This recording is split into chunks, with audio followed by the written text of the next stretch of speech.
Good morning mga boss. So ito ang ipinagmamalaki ng Mamboraho Occidental Mindoro. Ito sa Mamboraho Occidental Mindoro ang tawag dito urong. So tuturuan ko kayo kung paano ang tamang paglilinis ng urong. So napakasarap nito. Sa ibang lugar, ginataan, mayroon namang adobo sa gata. So dito sa amin pinapakuluan lang. So ang napakasarap nito yung sabaw. Tapos yung pinakakitawan niya lalo na kung mataba.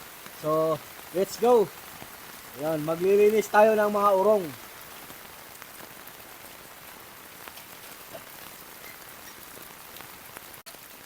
Hindi, kulit-kulit mo lang yan. Mga tatlong ano. Yung babasa natin. Yung ingat na tayo kasi ang laki ng galamay. So ayan. Ganito lang yung paglilinis. Putulin mo lang yung dulo.